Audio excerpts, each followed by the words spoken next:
She texted, "I don't care if you get hurt, just get it done." About the dangerous work task, I forwarded to OSHA. When the safety investigation cost her company $500 in fines and her job, I, 32 male, used to think my supervisor was just ambitious. Turns out she was willing to literally risk lives for her quarterly bonus. I work at a metal fabrication facility. Been there 8 years, never had a safety incident. We make industrial equipment parts, heavy stuff that requires cranes, forklifts, the works. My supervisor, Mallory, 38, got promoted to floor manager about a year ago. Since then, it's been all about efficiency and productivity metrics. Last Tuesday, one of our overhead cranes failed its morning inspection. The brake system was showing signs of wear, not immediate failure, but enough that our safety protocol says it needs servicing before use. Standard stuff. Should take 48 hours to get the repair tech out. Problem was, we had a massive order due Friday. Big client, penalties for late delivery. Mallory was stressed. I get it. Pressure from above and all that. But what happened next still blows my mind. She pulled me aside and told me to use the crane anyway. I reminded her about the failed inspection. It's just the brake showing some wear. It's not like it's completely broken, she said. That's not how safety protocols work, I told her. If it fails inspection, we can't use it. Look, I need team players here. Can you be a team player? I said I'd figure out another way to move the materials. Maybe use the smaller cranes in combination. Would take longer, but it's safer. She didn't like that answer. 20 minutes later, I get this text. Mallory, use crane 3 for the Morrison order. That's a direct order. Me, crane 3 failed inspection this morning. Can't use it until repairs are complete. I don't care if you get hurt. Just get it done. We can't afford delays. Stop making excuses and do your job. I stared at that text for a solid minute. Did she really just put that in writing? To clarify, you're ordering me to use equipment that failed safety inspection? Yes, just get it done.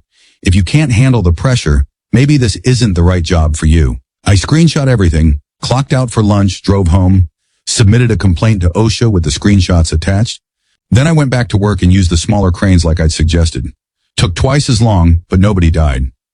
Mallory was pissed about the delay, but couldn't say much since I was still getting the work done. Just slower. She made snide comments all week about certain employees not being team players, and some people can't handle real work. OSHA called me 3 days later. They were very interested in those texts. Update 1, well, the OSHA inspector showed up yesterday. Apparently texts explicitly stating, I don't care if you get hurt, fast-track investigations. Who knew? The inspection was thorough. They arrived at 6 a.m., right at shift start. 2 inspectors with clipboards, cameras, and a whole lot of questions. Mallory's face when she saw them was priceless. Went from confused to panicked real quick. They shut down our entire crane operation for inspection. Not just crane 3, all 6 overhead cranes. Production ground to a halt. The plant manager, Ricardo, showed up within an hour, looking like someone had shot his dog. Here's what the inspectors found.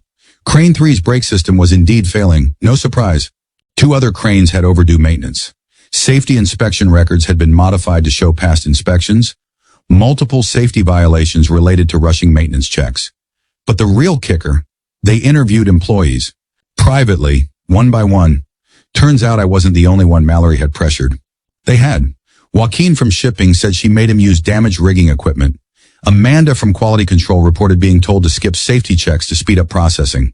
3 different forklift operators had stories about being pushed to exceed weight limits. The inspectors were particularly interested in written communications. Several people had texts. I wasn't even the worst one. Joaquin had a text where she threatened his job if he didn't use frayed steel cables. Mallory tried damage control. Called a meeting while inspectors were still there. Brilliant move. Told us all that misunderstandings happen and we're a family who should handle things internally. Then she looked right at me and said, some people just don't understand how real businesses work. Maybe they've never had real responsibility. I just smiled. The inspector was literally standing behind her taking notes. By end of day, Mallory was in full panic mode. She cornered me in the parking lot. You reported this? You actually called OSHA on us? On you, I corrected. I reported you. This is insane. You're going to cost everyone their jobs. The whole plant could shut down. Should have thought of that before ordering me to use faulty equipment. I was just trying to meet deadlines. You've probably never had that kind of pressure. Pressure doesn't justify risking lives. She actually tried to grab my phone. Delete those texts. Tell them you misunderstood. I'll make it worth your while. Are you trying to bribe me in the parking lot? Where there are cameras? Her face went white. She stomped to her car and peeled out. That night, the texts started rolling in. You're destroying people's livelihoods. Think about everyone's families. I have kids to feed. You're being vindictive over nothing. No one even got hurt. This is what's wrong with your generation. I hope you're happy when we're all unemployed. I didn't respond, but I did screenshot everything. Again, update 2. The OSHA report came out. Buckle up. This is beautiful. Violations found. Willful violation. Ordering employees to use equipment that failed safety inspection. $70,000 fine. Serious violations. Falsifying inspection records. $14,000 per instance. 3 instances equal $42,000. Serious violations. Failure to maintain crane equipment. $14 per crane. 3 cranes equal $42,000. Multiple other violations ranging from $1,000 to $10,000 each. Total fines. $487,000. But wait, there's more. Because Mallory put it in writing that she didn't care if workers got hurt, OSHA classified it as a willful and egregious violation. This triggered mandatory safety audit every 6 months for 3 years. Required retraining for all management. Personal liability investigation for supervisors who ordered violations. The company went into crisis mode. Ricardo called an all-hands meeting, announced that recent events had highlighted areas for improvement in their safety culture. No mention of who caused it. Then he announced Mallory was pursuing other opportunities effective immediately. She was escorted out that day. But she didn't go quietly. That night, she sent a company-wide email from her personal account. Team, I wanted to reach out about my sudden departure. As you know, certain employees chose to weaponize safety regulations for personal vendettas, rather than addressing concerns professionally. My commitment to meeting our client obligations has been twisted into something sinister. I've given everything to this company, often at great personal sacrifice. To see it end this way because one disgruntled employee couldn't handle standard workplace pressure is heartbreaking. I'll be consulting with attorneys about the defamation and wrongful termination I've suffered. In the meantime, I hope those responsible reflect on the damage they've caused to our work family. Remember, in the real world, deadlines matter more than bureaucratic red tape. Ricardo sent a follow-up an hour later. Team, please disregard the previous email. As a reminder, official company communications only come from company email addresses. Management. But Mallory wasn't done. She started a LinkedIn post. Toxic employees. How one bad apple nearly destroyed my career today. I want to share a cautionary tale about workplace sabotage. It was lengthy. Painted herself as a victim of a vindictive employee who couldn't handle constructive feedback and weaponized government bureaucracy. No mention of ordering people to use broken equipment.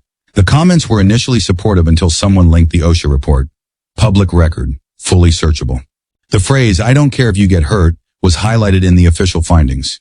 She deleted the post within hours, but screenshots live forever. Then came the personal attacks. She found my LinkedIn and started messaging my connections. Are you aware you're connected with someone who destroys careers over petty grievances? I wanted to warn you about this individual's tendency to create hostile work environments. As someone who worked with him, I feel obligated to share my concerns. Most people ignored her. A few forwarded the messages to me. One recruiter actually replied, "Ma'am, I've read the OSHA report.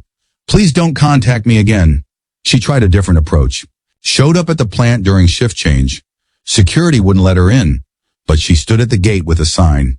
Wrongfully terminated. Ask me why. She lasted about an hour before police asked her to leave. Apparently someone called about a disgruntled former employee making workers uncomfortable. So here's where Mallory's entitlement finally caught up with her completely. Remember the personal liability investigation OSHA mentioned? Turns out when you explicitly state in writing that you don't care if workers get hurt, prosecutors get interested. The district attorney's office opened a criminal investigation for reckless endangerment. Mallory hired a lawyer, not a great one, based on what happened next.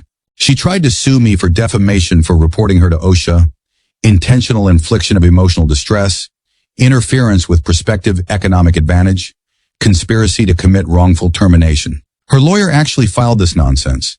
The judge dismissed it with prejudice in under 15 minutes. Turns out reporting safety violations to OSHA is legally protected activity. Who would have thought? But the real karma came from her job search. Word travels fast in our industry.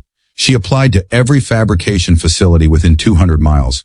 Results rejected without interview, 18 companies. Phone screening then rejected, 4 companies. In-person interview then rejected, one company. They called our HR for reference. She eventually got desperate and applied for floor supervisor positions.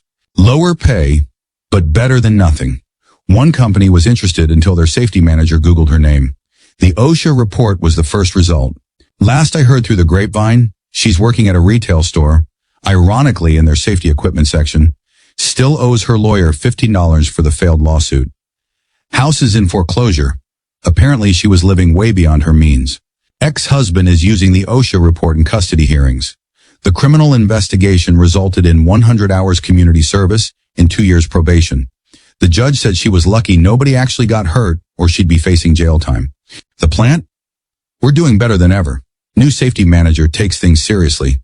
We got new cranes, proper maintenance schedules, and nobody gets pressured to cut corners. Yeah, some orders run late now, but everyone goes home with all their fingers and toes. My favorite part? Mallory still occasionally emails random employees trying to convince them I'm the villain. Last one said, I hope you're all happy. He destroyed my life over a text message. A text. I was trying to save all our jobs by keeping clients happy. Now I can't even get hired at McDonald's because of the criminal record he caused. This is what happens when you put safety theater over real work. Enjoy explaining to clients why everything is late. Someone forwarded it to me with a note. Lol, she still doesn't get it. Nope, she really doesn't. You know what the messed up part is?